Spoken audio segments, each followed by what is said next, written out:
All right, welcome into First and Pod, one of our biggest shows of the year. You know the drill. Subscribe, rate, review, give us 5 stars, tell a friend. We want to keep growing this thing in the offseason to impress our bosses and make them pay us more. So we are going to do a mock draft. I will be in Detroit for the Caleb Williams Bears coronation pony. I'm going to do the NFC teams. You're going to do the AFC teams. We'll try to limit the banter so this thing isn't 17 hours. But we've decided that we will do no trades because NFC teams would have to trade with AFC teams and the podcast would take forever. But I do think we can note in the analysis that I think this is a trade up candidate or this is a trade down candidate when we ultimately make the pick. Does that sound good? Yeah, there's pressure points in this draft for sure. And so we'll reference those and say, hey, this is what we're doing if the team keeps the pick. But they're obviously in contention to want to move down or move up when they're on the clock. So the easiest thing, I don't know how much analysis is necessary for your Bears to take Caleb Williams with the number 1 overall pick. Do we have a sounder or a sound effect like they do on ESPN? That's one of the reasons I prefer the ESPN coverage over NFL Network, is that they have the do, do, do, do, do, do, do, do. And I've been hearing that noise for 25 years. No, we do not. The Bears will be taking Caleb Williams. They controversially did not bring in Jaden Daniels, Drake May, or JJ McCarthy for the prolonged one-on-one workout. So they better be right. They attended all the pro days. They did the combine interviews. They did all of their film work, and they determined that the gap in the film between Caleb and everyone else was so wide that they did not need to do the deep dive in-person interview with any of the other quarterback prospects. I crushed them for this when they didn't bring in Deshaun Watson, and they only did the 5-hour full-day interview with Trubisky and Mahomes. Their explanation was that Watson was not of the caliber of those two guys. They didn't have the number 1 pick that year. They had the 3rd pick. They knew Myles Garrett was going 1, so they knew they would either get Trubisky or Mahomes. They decided they needed to trade up for Mitch. This time, different regime. They say it's Caleb Williams and nobody else, and I'm fine with it. But like you said, they better be right. And I think, and this is just the conspiracy theorist in me, the deep state thinker that I am, as you know, that why do something to potentially alienate a guy in a time when there's so much player empowerment out there? Let him know that he is the apple of their eye and that you're not really even flirting with or courting with other people to make him feel even better about the Bears and not flirt with or think about Washington or anything else or pulling an Eli Manning. So I think that that's likely part of it. Not a big part, but maybe a small consideration. And I think instantly now that this is a done deal, we're not going to spend a lot of time on this, but I do want to get this out there. Shane Waldron now becomes one of the most important humans in the entire NFL. They kept Matt Eberflus.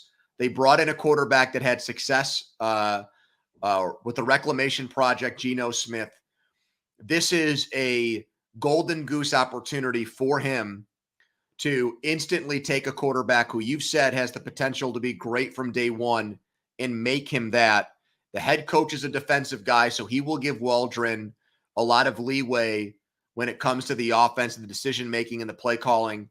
And there are probably head coaches in the NFL who, if you were ranking like how much they mean to the league or their influence or power, it does not match what Waldron now has in getting Caleb Williams in year 1, Danny. I know you're big on this. He is far more important to the Bears than their head coach is, what he's able to do with Caleb Williams in year 1 and beyond.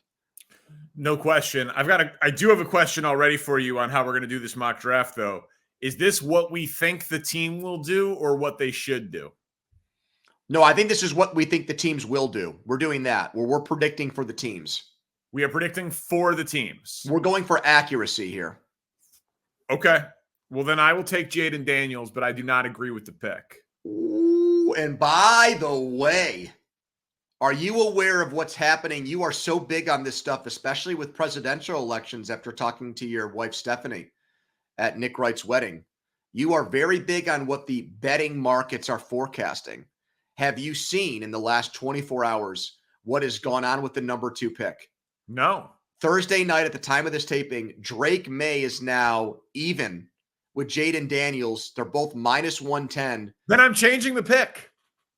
I Oh. hadn't seen that because that was what I was going to say. It should be Drake May. I'm changing the pick. Well, then Spence changed the graphic here. The betting markets are minus 110 for both players. Okay. I did not see that. I apologize. I've been very busy promoting Pipeline to the Pros. Which, by the way, this pick is sponsored by Pipeline to the Pros. People on YouTube can see this. Jeff Van Gundy says, I hope you enjoy this book as much as I love my time at Nazareth University and my D3 basketball experience. Continue. Thank you. Listen, I think that Drake May is the type of quarterback that you need to draft when there are question marks about the quarterbacks. There's obviously question marks about Jaden Daniels. There are question marks about J.J. McCarthy. There are question marks about Drake May. But who has the most raw, natural talent? It's the dude who can throw the ball over the mountain. Drake May is a crazy good athlete. He's 6'4", and he's got a howitzer for an arm. It's a moldable piece of clay. You can turn that guy into Justin Herbert or Josh Allen if you've got patience and good coaching. He is absolutely the next highest ceiling quarterback prospect. I thought that it was foregone conclusion on Daniels, but I did not know that about the gambling odds. I like that. I do think Drake May will be the next best quarterback in this draft. So Drake May. Washington did something very dumb. They speed dated these quarterbacks. They went to like a Top Golf, and they had all four of them there at one time, and they didn't do them individually, and they're getting ripped to shreds by it. Mike Florio posted a video about it, and who commented on it and complained about it? Daniel's agent posted something about that. And so that has fueled speculation that the pick will be May. I think that will ultimately, like you, we're an echo chamber on this. I think that May is the better prospect. So I'm happy that totally makes sense. You are so big right now. The names in the basketball industry that are tweeting about you in your book, which #1 on Amazon, people. I mean, there's a gambling book by what's the guy's name? Billy Walters, yeah. That has been very popular for a very long time. And you surpassed that book. So a golf clap. Thank you, sir. For you. Thank you. Yeah. For doing that. You and Ben Kaplan. Successful launch. Thank you. Yes. And I would have had anxiety about the signing that you did and getting worried about how many people showed up and if people were going to say mean things. So I give you so much credit for putting yourself out there with that event, by the way. Thank you, buddy. Thank you. All right. So now I'm on the clock for the first time with New England. I got to take Daniels then. And so we'll have three quarterbacks, 1, 2, 3. I wonder how they'll feel about this because my opinion is that their plan all along was to draft Drake May and then bring him along slowly with Jacoby Brissett as the starting quarterback. I think that changes things by going with Daniels. Not that Brissett is someone that you're like, oh my God, we need to play him. I think he'll go into a backup role and Daniels will start day one because of his age. He's in his mid-20s. So I think he'll get that opportunity. We're going to find out chicken or the egg here because with Ohio State, I had questions about Stroud because of how good his receivers were, Marvin Harrison Jr. and the like. And if it was just a system offense like it had been with past Ohio State quarterbacks, Daniels was the Heisman. The year before that, he was average. The year before that, he wasn't even good. He had 10 touchdowns to 10 interceptions. And then he blew up this season and ended up in New York with the most prestigious trophy in college sports. So I think it's a one-hit wonder. He will be the pick here.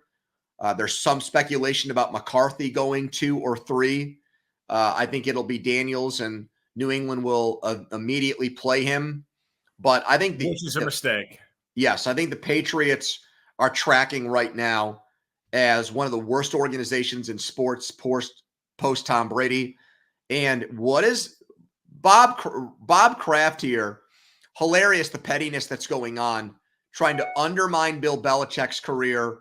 This article that went out on ESPN, and Belichick now on McAfee's show for the draft analysts, there is literally not a human being I would want to hear less from on the draft.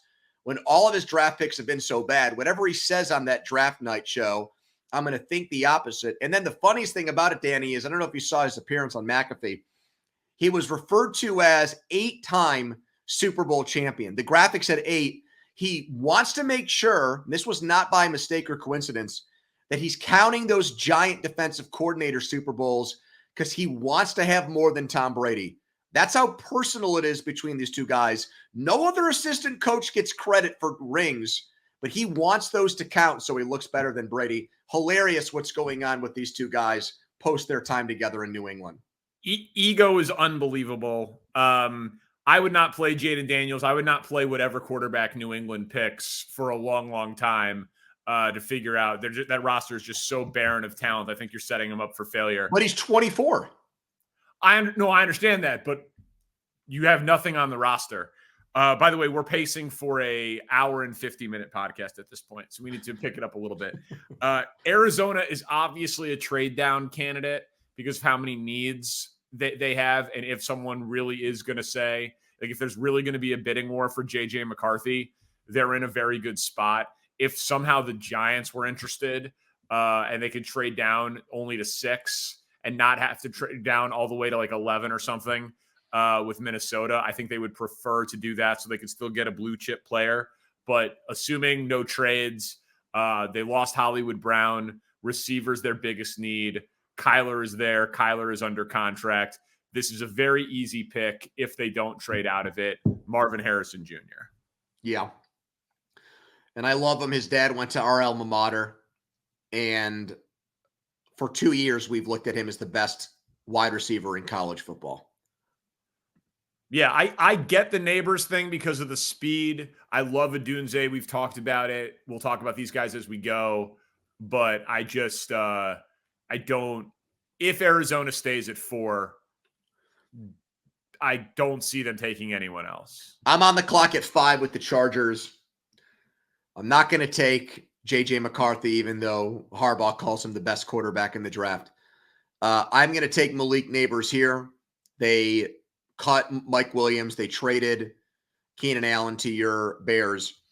Neighbors, this is everything you need to know about this guy in a nutshell. Most catches in LSU history.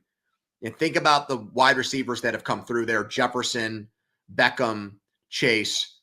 He is the guy with the most catches in that school's history. And his combine scores and pro day scores are like a hybrid of those great receivers. Now you pair him with Herbert with an offensive coach like Harbaugh. He should be a monster. I think Hall of Fame caliber wide receiver in that spot.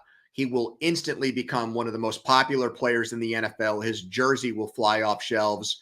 He'll be a fantasy football monster for years to come. Neighbors to the Chargers at 5. Yeah, I agree. I think that's a pretty obvious pick in that spot. I have nothing to add. The Giants at 6. What are you doing here now, buddy? Well, so right, I think in this scenario, they're actually thrilled, and J.J. McCarthy is off the board. I would be tempted to take Odunze personally and upgrade over Darius Slayton. And I don't love J.J. McCarthy, but I think that that's the type of guy that they would say he can be the face of the franchise. He could handle New York, and they would build around him. And they would take the pedigree and what Harbaugh said, and they would sell it in that city. I don't think they could sell Joe Alt. He's maybe the most commonly mocked guy there. I think that pick would get booed. Obviously, guys get booed in New York all the time, and it ends up being fine. It's a fleeting moment. Odunze would be popular. Alt would be unpopular. But in this scenario, I think they take J.J. McCarthy, and they're thrilled about it. So what becomes of Daniel Jones? He's the most expensive lame duck in football history. Yeah, but it's only one more year, right?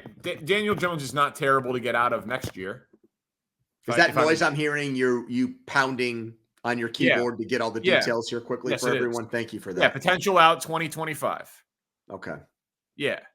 Yeah. So this year he is a $47 million, $48 million cap hit. It would have been a $69 million dead cap hit. So yeah, Daniel Jones. And what that guarantees is that it's a disaster 2024 season for the Giants. But they're fine with that. Yeah, because that dynamic in New York will be absolutely destructive. And I think from a team standpoint, it'll cannibalize them that they have this controversy hanging over them. And I could even see Dable getting fired because of the complete chaos that this will create, in my opinion.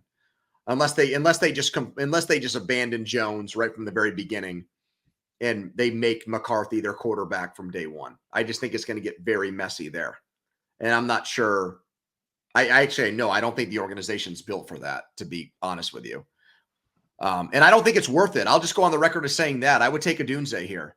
I don't think it's worth it to create this kind of here is one of the highest paid quarterbacks. Why are you making that face? One of the highest. I don't think that Daniel Jones for 1 year is worth passing on a quarterback if you love him to be your franchise guy. Who loves him? We just talked about this. We've talked about this on the podcast before. Why is JJ McCarthy? The NFL clearly loves him. Jim Harbaugh clearly loves him. Every NFL analyst says that he is in play for the 3rd pick in the draft. So there's not Jim Harbaugh loves Blake Corum. He ain't going to be a first-round pick. I mean, who cares what Jim Harbaugh thinks? He's biased. He should be. He won a national championship with the kid. No, I understand. My point is that there is not a consensus on Daniels, May, and McCarthy. I bet you 32 teams have that 2 through 4. In a lot of teams would have each guy in the 2 spot, the 3 spot, and the 4 spot. So the Giants getting one of those guys at 6, presuming that they like him, I think that they would make the pick. But I'd rather get the wide receiver that has potential greatness written all over him in Odunze. And if Daniel Jones stinks with that player, then you go into the draft next year or the free agent quarterback carousel or trade market, then do what you're describing. But the bottom line is I don't disagree that I think it could happen. I think it's in this scenario, it's likely to happen if he's still on the board.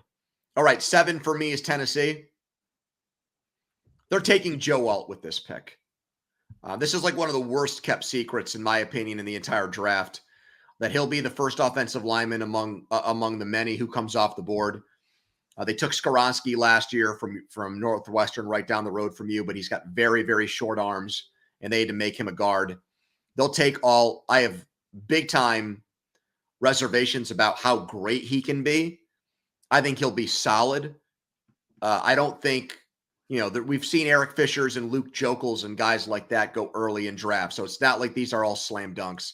I think he'll have a good career, but not a great career, and they'll regret this pick when it's all said and done. Atlanta at 8. Ooh. How we set it up, which is a majority consensus opinion that the top 7 picks are all offense. That'd be only the 2nd time in the Super Bowl era that there was no defensive player taken in the top 7 picks. The other time was 2021. Atlanta has taken Kyle Pitts, Drake London, and Bijan Robinson. I do not think they would take offensive line in this spot. They obviously would not take quarterback. So they get their top defensive player. Go ahead. I would not say it's obvious that they wouldn't take quarterback. 2 people, Baldy came on our podcast last week and brought Penix up. And I thought that was ridiculous. I ran it by somebody who has given me, remember last year I gave you the Bijan Robinson pick with Atlanta. Did not rule that out, Penix. And then you saw Jonathan Jones from CBS who replaced La Canfora in his one and only mock. He had Penix going there at 8-2. So I'm not telling you to predict that. And when Baldy said that on the podcast with us last week, I thought it was ridiculous. But I checked it with people, and they actually think it is possible, which makes no sense to me given the amount of money they just committed to Kirk Cousins, why you would want to use a top 10 pick on another developmental quarterback. That would be completely insane. That would be completely insane. Their defense was good. Their offensive skill position guys are good. Now, if you want to say draft an offensive lineman who's got versatility to protect your 36-year-old quarterback coming off of an Achilles, I can listen to that argument. But I think top defensive player on the board, get Dallas Turner, put him on turf, help take that defense and keep them in the top 10 defensively. Dallas Turner's off the board. All right. I think it's just a so-so pick. I've never in my life, when it comes to defensive players, especially from big football factories like Alabama and Georgia, I've never seen less effusive praise for a player than Dallas Turner. It's like everyone says he's good, but there's like no over-the-top commentary or analysis of him whatsoever. It's crazy. It's just that he's solid. It's just that he's good enough against the run, good enough against the pass, good enough motor, very high floor, very good work ethic. Like, it's a safe pick. He's not going to bust. He's not going to be a superstar. But it's a premium position and a position that they're lacking at significantly. This pick for me would be very easy. Rome Odunze. My God, would that be one of the greatest? That would be the Bengals wide receiver core all over again with these three guys if this happens. If this pick comes in, I will immediately bet the over on the Bears this season if Odunze actually drops them at 9. And I hope you do the same thing. I don't know what FanDuel will max me out at, but it will be conservatively a 3-figure bet and potentially a 4-figure bet if he actually goes there. Well, I would hope it would be at least $100 bet. Yeah. I said 3-figure to 4-figure. Maybe it's maybe it's in the thousands. Yeah. Odunze is the dream scenario. Oh my God, would this be amazing for you guys? I'd be so jealous if this happens. It would be really, really, really incredible. And you'll be there for it. I will be there for it. I will be in Detroit doing the show. There's offensive line is popular. Trading down is popular. It's just sickening. Like, stop playing Moneyball. Get blue chip players. Get a blue chip player to pair with your blue chip quarterback. If they trade down and take a defensive player, I might cry on the air.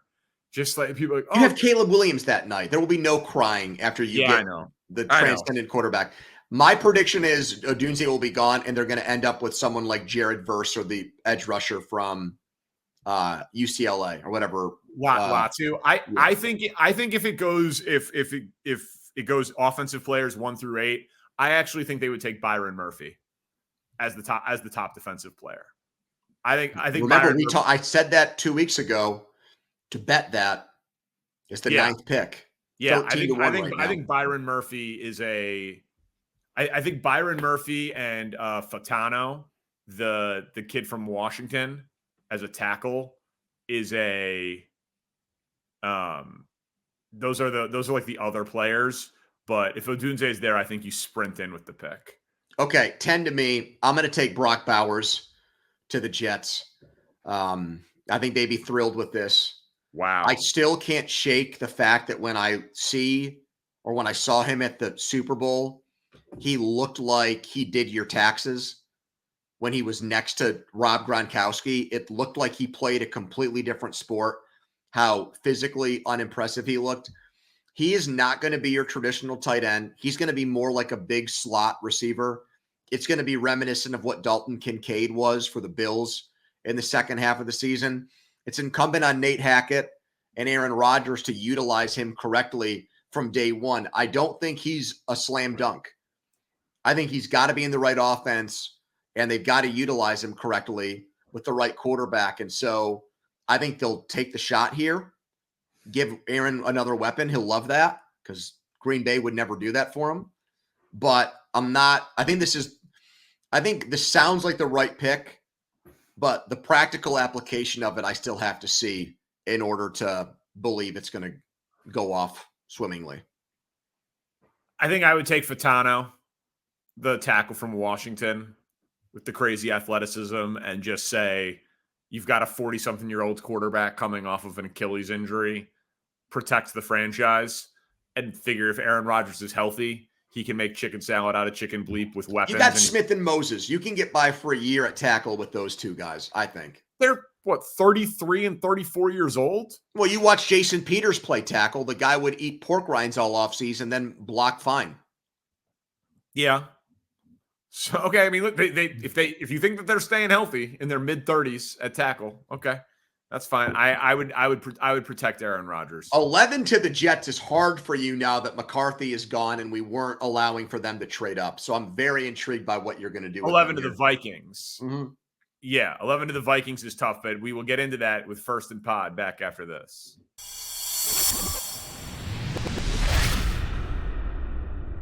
All right, welcome back in First and Pod. Danny Parkins, Andrew Fillipponi. Yeah, this is a brutal spot because. And by the way, this pick in this segment of the draft is sponsored by Pipeline to the Pros by Danny Parkins and Ben Kaplan. Adrian Wojnarowski says, Woj, as he's commonly called, Ben Kaplan and Danny Parkins do a masterful job of unearthing the remarkable stories and paths out of the outposts of Division III basketball and into the power corridors of the NBA. What a terrific read! Exclamation point. He read it, man. Jeff Passan connected me with him. And I love Jeff, by the way. I hope you keep in contact with him. I hope he's all right after that tree fell on him. Yeah, we keep in touch. Yeah, okay, he's fine. Yeah, I'm good. I'm good friends with Passan. We were tight in Kansas City. It's a damn shame that he can't come on my show because of the ESPN radio competitor here. He's the absolute greatest. But Woj, man, when Woj said he would check it out, and we sent him a manuscript, and like a day and a half later, he had read 7 chapters and said that he absolutely loved the book. Oh, that is sick. It was really, really cool. And thank you for your plugs. Okay, so obviously Minnesota is trying to trade up. They acquired the extra first round pick. In my mind, they want a quarterback, but they also need defensive back help. So if they're staying here and they're not moving around in this draft, I will take Terrion Arnold, the cornerback from Alabama. They need personality. They need swagger. They need moxie. Everyone says that guy's an absolute dog. So they've got nothing at defensive back. So I'll take Terrion Arnold for the Vikings. Brian Flores would like that pick. I know him decently. I think he'd be a big fan of that. It's crazy. Like all year we thought Kool-Aid McKinstry was going to be the first Alabama corner. We'd heard his name for such a long time. And by the end of things, his running mate ends up being the better draft prospect, which is interesting how guys stack up when the season starts and where they are by the time the draft process finishes. So my pick is Denver here. And did you see today on Thursday that Patton, the GM, and Sean Payton have a bet going where a certain player, they have a number, an over-under pick number. And if the guy who loses the bet, who's wrong about where the guy goes in the draft, has to shave his head? No, that's amazing. Yes. And we were debating who is the player they're talking about. And my two guys are either Penix or McCarthy, is who they have a gentleman's wager over where these guys get picked. I think they're going to take the quarterback that I didn't mention there. I'm going to go with Bo Nix. I think Nix fits. Yep. I think Nix fits the type of quarterback play. And I know we had Taysom Hill, and that was a project of love for Peyton, and he just had a rich affection for the guy. I think he feels like he can plug and play this guy immediately and win with him. They're vanity projects. I think that there's so much hubris on Peyton's part that he fancies himself like a Kyle Shanahan type. And he's going to go for a quarterback who put up big numbers and is in his 20s and is more accurate than Penix. And I think he feels like he can get him into this offense and play him right away and have production good enough to make them a competitive team. So they stay where they are and they take Nix with this pick. I mean, they would be fine. I can't listen. If you love a quarterback, it's never a bad idea to take him. Their roster is so pathetic, and they don't pick again until 76. Yep. What is Bo Nix going to do with that roster? Bo Nix, ready-made quarterback. Feels to me like this would be the time to just take a safer pick and just get a good player, whether that's, the tackle from Oregon State or J.C. Latham from Bama, Brian Thomas from LSU. Just like get a good player. That would terrify me if I was a Broncos fan. All right, so But I'm up now with the Raiders, yes, right? you are. And they need a lot of help. I don't think they'll take a quarterback here. I think they've got Minshew and they've got And Aiden O'Connell. O'Connell. So I think they'll stick with those two here. I don't think they'll take Penix with this pick. I'm looking at their offensive line. You've got a guy named Thayer Munford Jr. at right tackle, who was a 7th-round pick 2 years ago. Yeah. I think that they will draft Fuaga from Oregon State and immediately plug him in there, and he becomes their right tackle, and they're going to look at him like he's their Lane Johnson for the next 10 years. Telesco's the GM there. He was the GM with the Chargers for so long. He gets a lot of credit for building the total roster there. So I think he pairs need also with like what the strength of this draft is. They're very good offensive linemen. We only have one off the board. They also need someone to play tackle. I think that's what they do with this pick. So who did you take? Talise Fuaga from Oregon State. Yep. Make him the right tackle probably. Yep. Yeah, he's the right tackle. Okay. So New Orleans, I think, in this spot is in a very, very interesting conundrum because they need everything on the offensive line, right? I mean, the Trevor Penning was a first-round pick in what, 21 or 22? I think 22. He was in the 22 draft. Yeah, 22 draft. He's been mortifying. Their right tackle is hurt. They lost Pete, the guard, right, in free agency, or he is leaving. And so they've got multiple starting jobs open on the offensive line. But I also think that the best player on the board here is Byron Murphy. And they don't have anyone there either. So this will come down to whether or not they have Olu Fashanu, J.C. Latham, or Byron Murphy as like their top actual graded player, because I think both are equal needs. I personally think that Byron Murphy will be the highest graded player, so I will take Byron Murphy for the Saints. But their offensive line is problematic. Yes, it is. A little bit surprised by that pick. They're a wild card team, so I know it's hard to kind of predict and get a handle on what they're going to do when they've been in salary cap hell for so long.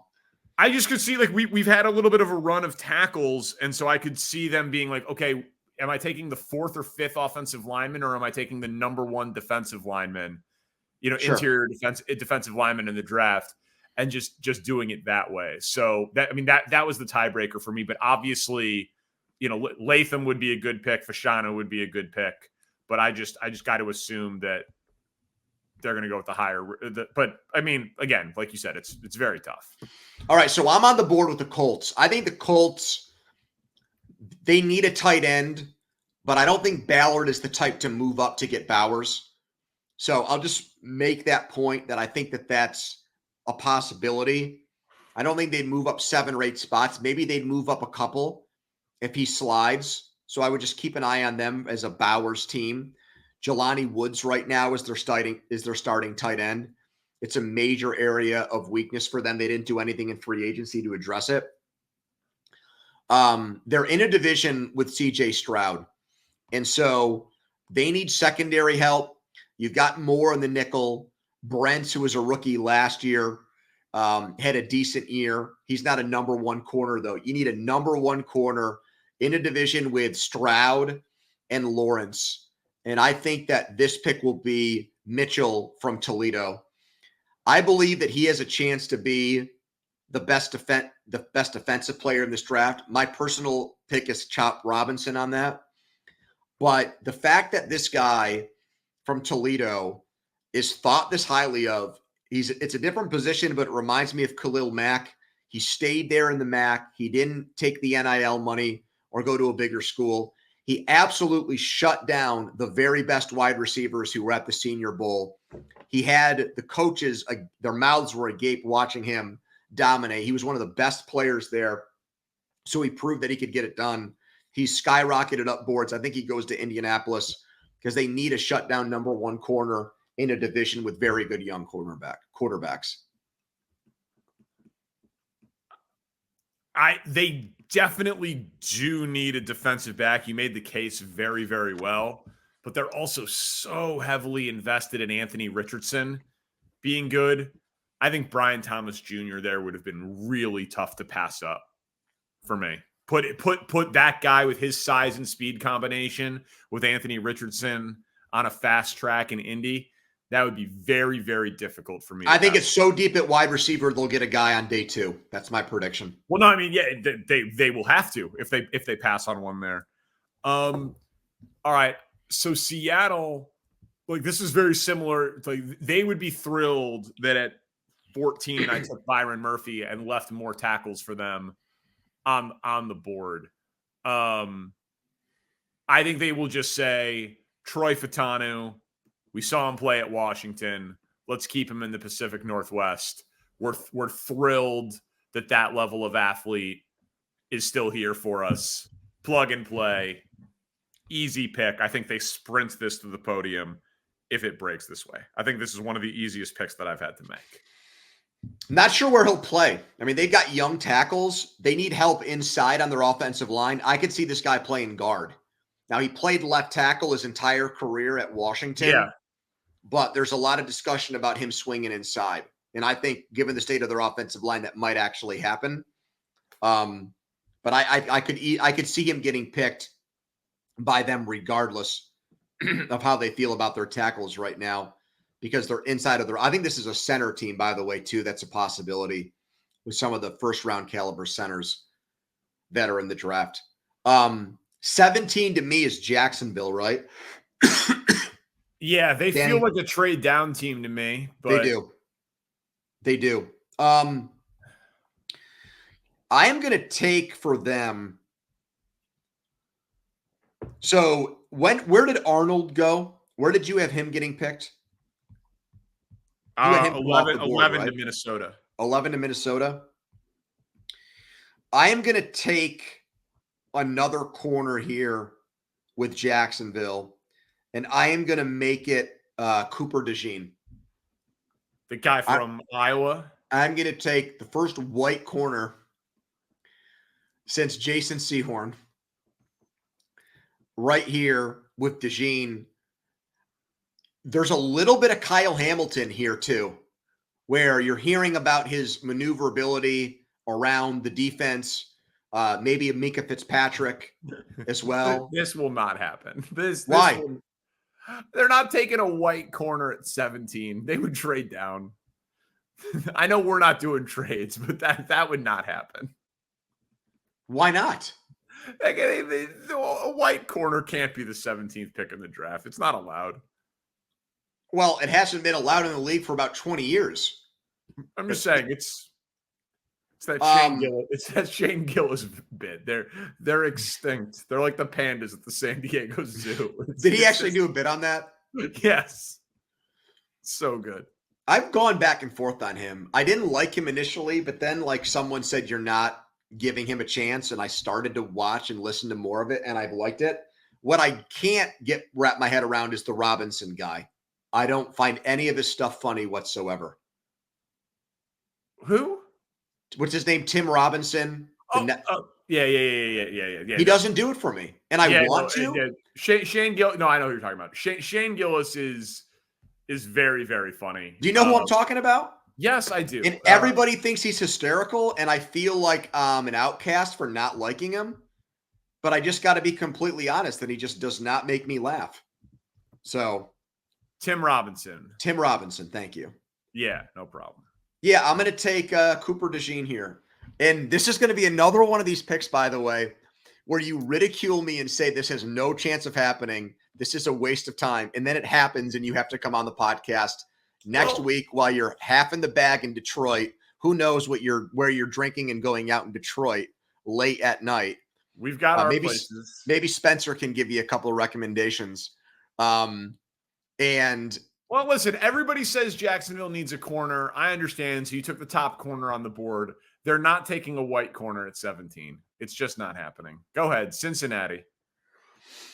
Cincinnati's going to take an offensive tackle. with this pick. And it's interesting because they have So Orlando you're Brown. taking Fashanu? Well, so you've got Brown.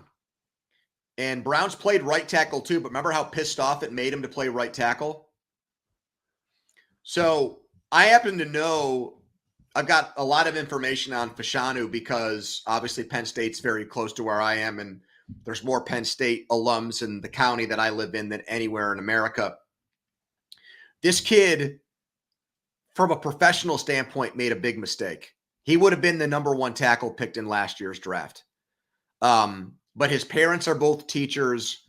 He's got an educational background. Penn State's a very good public school. He wanted to get his diploma and go back and go to college for one more year. And it cost him because he's now sliding. He's a great pass blocker. He is not a good run blocker. That's what everyone says about him. That's the book on this guy. And so, given Orlando Brown's situation, I think they're going to take J.C. Latham with this pick. I think Latham has been at Alabama for now 2 years of tape, has been a very good offensive tackle on the right side. And I don't think that the Bengals will mess with that. I don't think they'll try to turn Fashanu into a right tackle when he hasn't played there. And I don't think they're going to ask Brown to move back there. So I think they'll do the logical thing and take the guy who, from the maybe on tape, is the best right tackle in the draft. I think Burrow would love this pick. Got to do everything you can to keep him upright. With the 19th pick in the First and Pod subscribe, rate, and review mock draft, the LA Rams select. Again, they're going to keep it local. They will take They're not going to take an Aaron Donald replacement. They're going to take Laitu Latu, defensive end, edge rusher, UCLA. The guy has excellent film. He's played 2 years being healthy. I legitimately don't understand why people keep bringing up the failed medical. He's played 2 full seasons of football since the injury. Unless you're telling me that he's one hit away from his career being over, then okay, fine. But that's not what people are saying. They're like, he failed a physical. Yeah. And then another doctor cleared him and has been proven correct. Obviously, we don't have access to the medicals, but this guy has played 2 full seasons of productive football since he had the injury. So if he's one bad hit away from his career being over, then he should go undrafted. Mm-hmm. But that doesn't seem to be the case. He is a very talented player at a premium position who's been productive for 2 full seasons in college football. I think the Rams would be thrilled if he's there at 19. Over Newton and Verse. I would take either one of those guys over him. Verse, man, I will admit, I will not be drafting Verse for an NFC team. He's older than everybody. Okay. That just seems like, okay, congrats, man. You're 24 years old. You're stronger than a 19-year-old tackle. I would have a serious bias against that guy. Your Pittsburgh Steelers are on the clock, and I'm guessing they're pretty thrilled with how this has gone. Right, because every center is out there, and so are the offensive tackles. So this brings up... Well, there aren't a lot of tackles are off the board, but go ahead. Well, Mims is still out there, and you've got all 3 centers. Yeah, so Mims and Fashanu. So this comes down to me. A debate in that room is going to take place on positional value versus need, and also like scarcity of the position in the draft. So if you don't take Mims here, the tackles fall way off. And what are you going to do? If you move Broderick Jones to left tackle, you're going to have scrubs at right tackle. If you keep Jones at right tackle, you're going to take what's the baseball term? Like above, you're going to have a replacement level left tackle in Dan Moore Jr. And But he's been you have Mims, and I know you just did the whole rundown on Fasciano, but no one has drafted Fasciano in they our wouldn't mock. take him. They won't take him.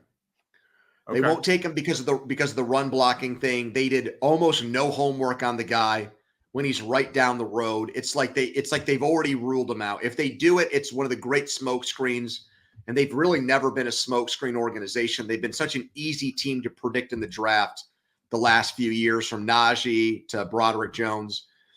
But they badly need a center.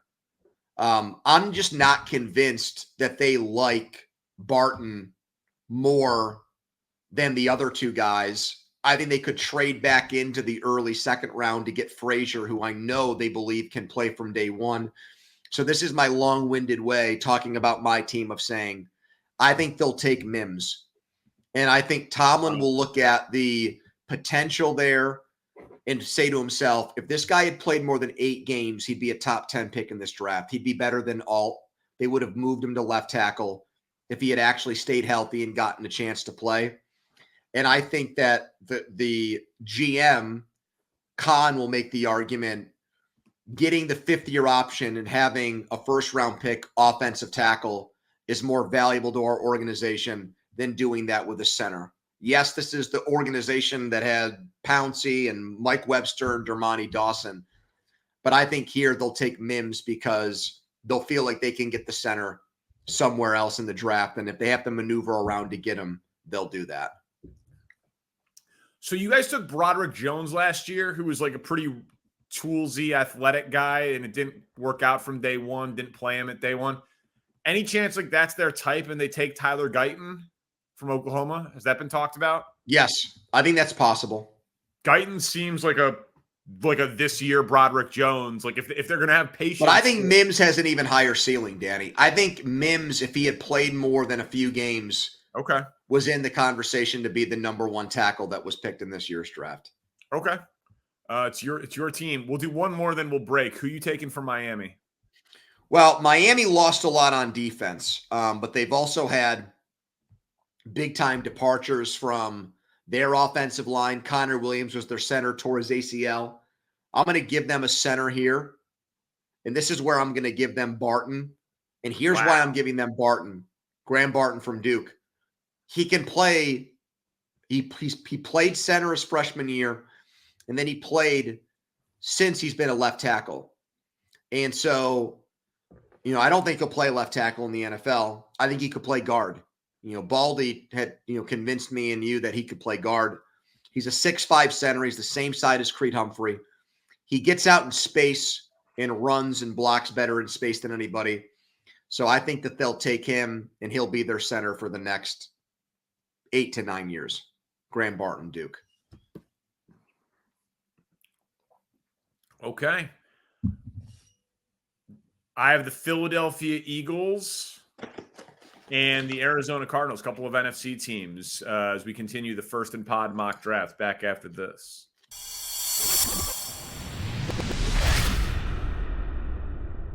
Welcome back into First and Pod. Danny Parkins, Andrew Fillipponi. So Philly's on the clock at 22, and everything coming out of Philly is that Cam Jurgens is going to replace Jason Kelce. And that makes sense to me. But if Powers Johnson is there, do they pass on him? Do they pass on him for a corner because their defense was so bad last year? Suppose that's possible. I guess they're going to go with a veteran there from everything that they do. So their pass defense was so horrendous last season, and they lost more in free agency. I guess I'll take Nate Wiggins, the corner. Ooh, man. Well, I'll tell you what. There's a chance he ends up being the best lockdown corner in this draft. I don't see him. Last year, Witherspoon was a top 10 pick. He's got no chance of being the complete package. That guy would get his hands dirty, and he would F you up. That guy was an absolute animal. This kid is just so small, and that is the concern. He's 170. I mean, he's the Danny Parkins of corners. Hey, buddy, I'm 150. What? Yeah, man. Dude, you're like 6'1.5", 6'2". 6'1". And you weigh 150? It's disgusting. But I don't even know if you have great eating habits. I have terrible eating habits. There should be a documentary done on you. You are a marvel, my man. I'm just a skeleton. It's not. It's It's incredible. all my weight is in my chin. Yeah, I knew you were going to say that, which is such a self-deprecating line, but I know you're also self-conscious about it, so I didn't want to bring it up. I am very self-conscious. This guy's got speed, though, and so from that perspective, he can cover, but I'm just worried if he can tackle anybody in the NFL, Danny. That's the big concern here. So, in this scenario where we don't do trades and Minnesota is on the clock and you took Bo Nix at 12, I think I have to take Michael Penix and just say, thank you very much. And we're having 6 quarterbacks go in the first round of the draft. They missed out on McCarthy in our draft here because the Giants picked him. Well, that's what I'm saying. They didn't. Yeah. We're not allowing for trade ups.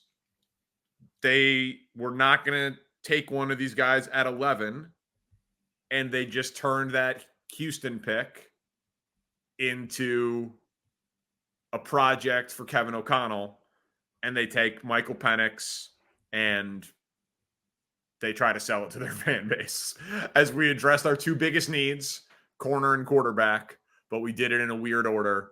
And this is why this will never happen, because there are trades, but Michael Penix Jr. is a Minnesota Viking with the 23rd pick. Penix reviews and analysis are all over the map, man. I'm very torn on the guy. I was out on him, but I respect the game he had against Texas. I respect him elevating that program to unforeseen heights. I also put credence in not just the injury history and the age, which are big red flags, but there's even now a growing amount of analysis that says his wide receivers were so good, they made all kinds of plays for him and made a quarterback that's not really that accurate look all that much better. That the draft cognoscenti are just not convinced he's accurate enough at the NFL to play big-time football at the NFL level. So if I had to choose, am I in or am I out on the guy? I would say out. If I had to pick a lane. Yeah, I mean, Penix, and I think you're the same. I agree, but I think in this scenario, Minnesota would be enticed. So Dallas is going to take Fashanu here then at 24, and they're going to love this pick. And okay. So our draft is dumb because people say that there could be 8 receivers taken. And they're wrong. There's not going to be 8 receivers taken. There's not. And we've had 3 go off the board. Like, does Brian Thomas Jr. not listen? Dallas has lost 5 offensive linemen, 6 offensive linemen. If Brian Thomas Jr. is there, they're taking an offensive tackle or a center with this pick, in my opinion. I don't even think it matters with Lamb and with Cooks. Yes. Yeah, okay. I think this scenario could actually happen. All right, well then I'll take Olu for you. Oh, I'm my bad. I'm making the pick. I just completely jumped in there. Dallas is in the NFC, Tony. Dallas is in the NFC. We've only been doing this for an hour, and I'm breaking our own rules. Dallas is a popular team in the NFC. So you can do what you want. I mean, if you think Thomas is the pick here, then do that, brother. Well, I understand, but they need offensive line more than they need receiver. But Jerry Jones has a tendency to take skill position guys who fall. If the 4th wide receiver is on the board at 24, I think they'd be really tempted to take him. And they're not that deep at skill position either. But you could also argue the 2nd best left tackle is still available. Well, I would hope we wouldn't make that argument, given that we've had 5 tackles go off the board. How many of them are left tackles, though? Well, I mean, Alt's a left tackle. Fatano's a left tackle. And then that's it. You don't think there's any chance that we've got Latham, right tackle, Mims, right tackle, Fuaga, right tackle. Fuaga for sure, right tackle.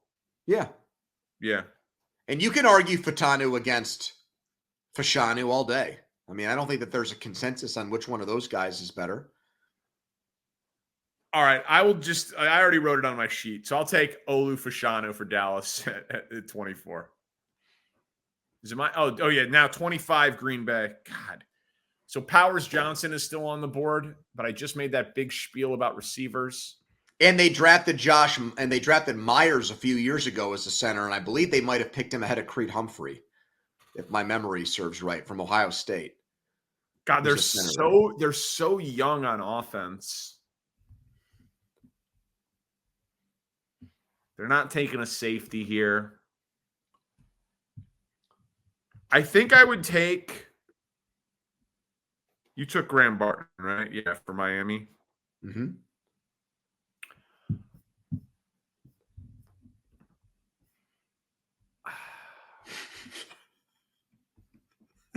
I think I'll take Jackson Powers Johnson and say Josh Myers goes to guard. Okay. I'll take Jackson Powers Johnson.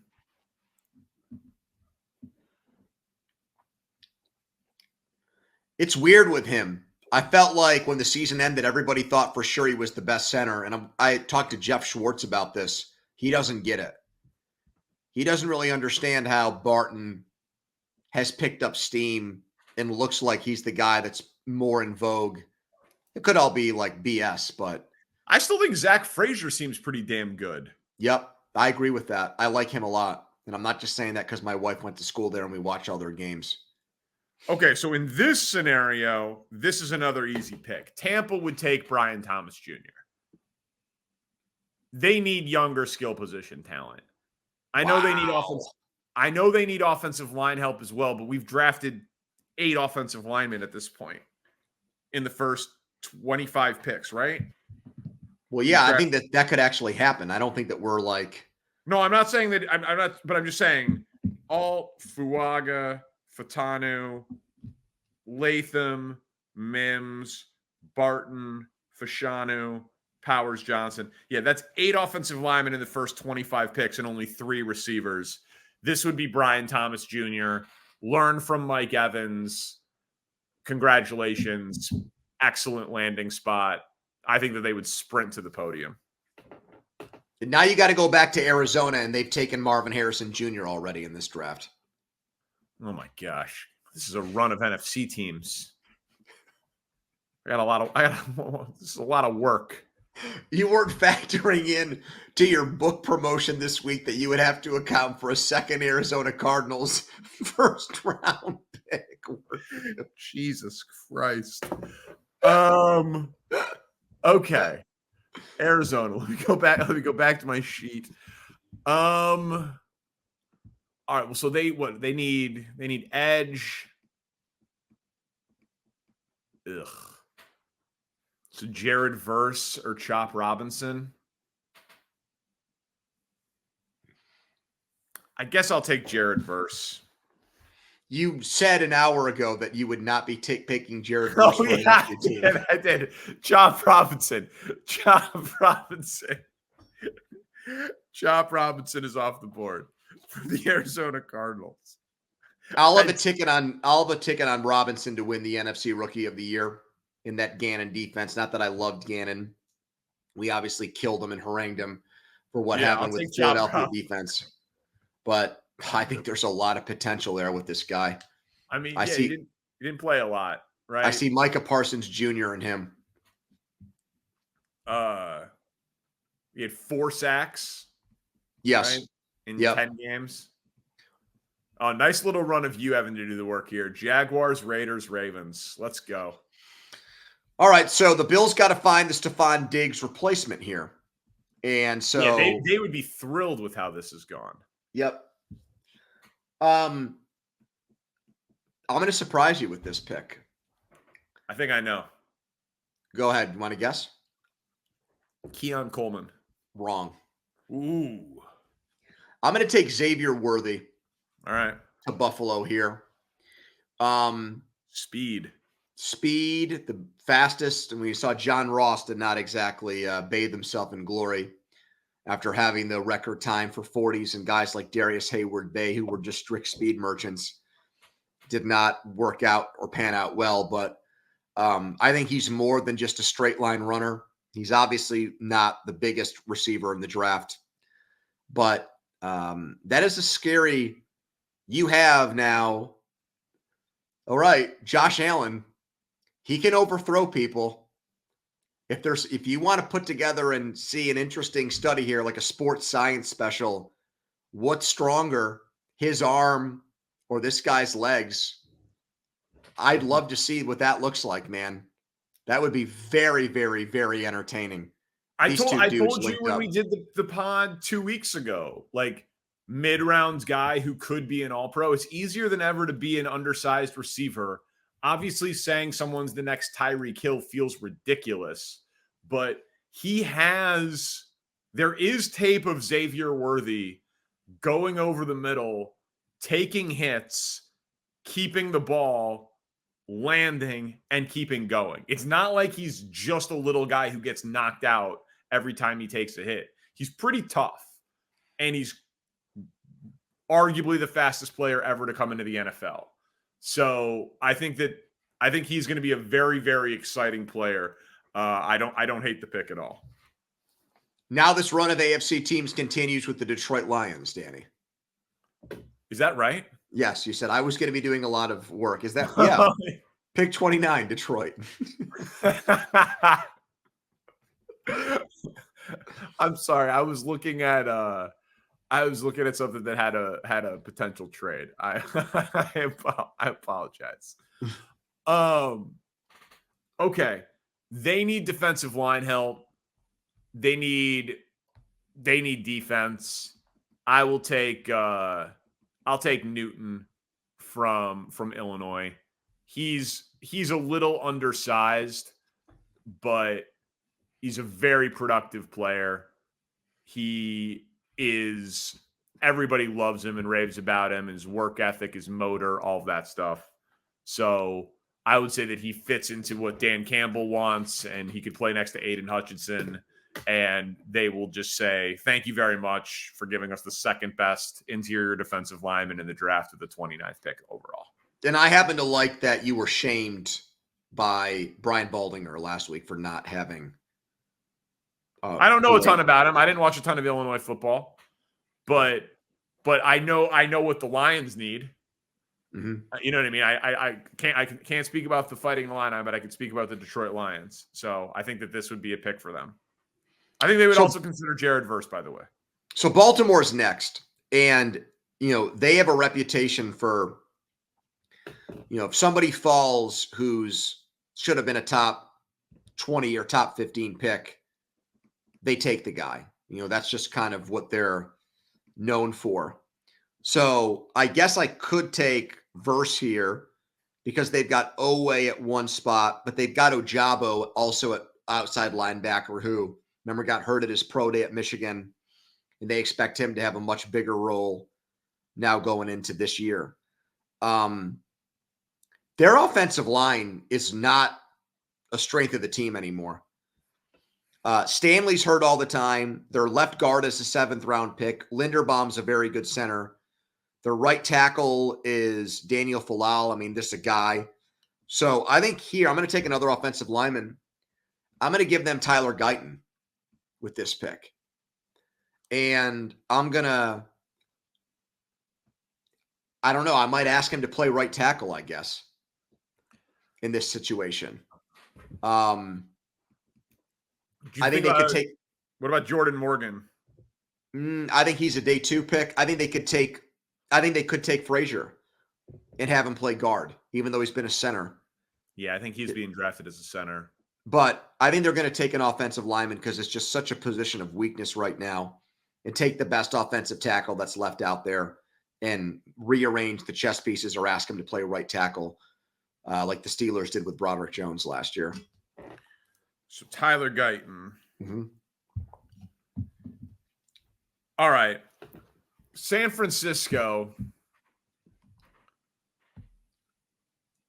They don't need anything, but the right side of their offensive line was bad. It's getting a little old. So I could easily see what I just said about Jordan Morgan being there and saying wherever he needs to play, he plays, and they just upgrade in that spot. But I gotta say, man, like Matt Miller says that is 6 is the minimum and 8 is the maximum for receivers in this draft. And we've got 2 picks left, and we're at 4. And obviously, I assume you will take a receiver for the Chiefs pick at 32.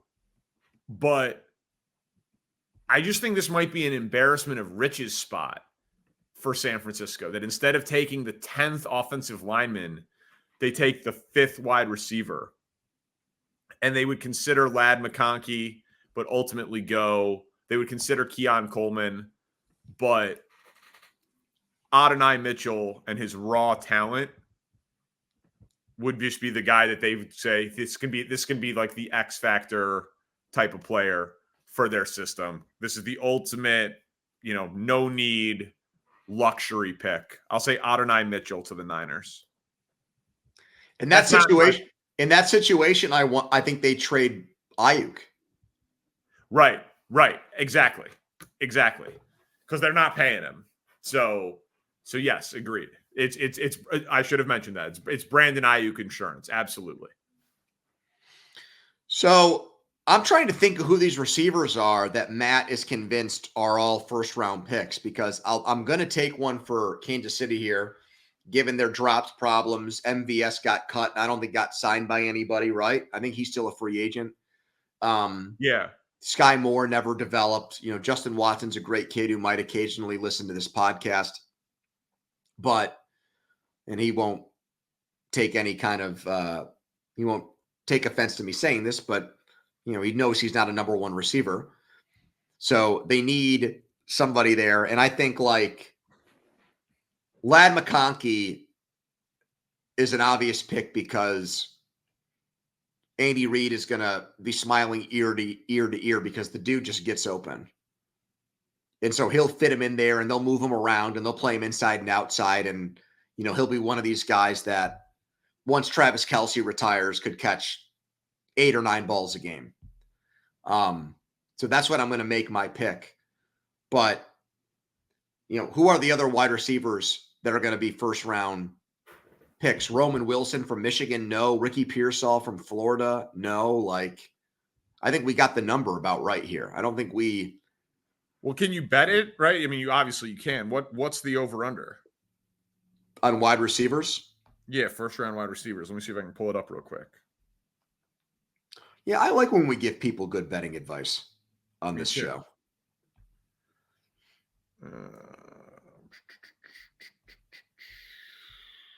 God damn. There's a lot of bets you can make about this. What's wrong with that? No, nothing. Total number of receivers in the first round, over under 6.5. The over is plus 182. See? Yeah, so maybe Matt Miller is very wrong. If it's not McConkey, I think it'll be the kid from Oregon. That'll be the last word I have on this. I think Franklin. So the kid from Oregon is Troy Franklin. Troy Franklin, yeah. They could listen. The Chiefs could just say, "We're taking an offensive lineman." There's nothing wrong with that. We're taking Jordan Morgan. We're protecting Mahomes. We're taking Patrick Paul, that kid from Houston. We're taking the kid from BYU. Like whoever they have. They could take Kool-Aid with this pick. Yeah. So you're taking McConkey. Yep. He'd be fun in that offense. All right, man. I have this written down. Spencer has it. Can we set an over-under on how many picks we actually nail? If I put it at 5.5. If we get 5 right, I'll be happy. You'll be happy.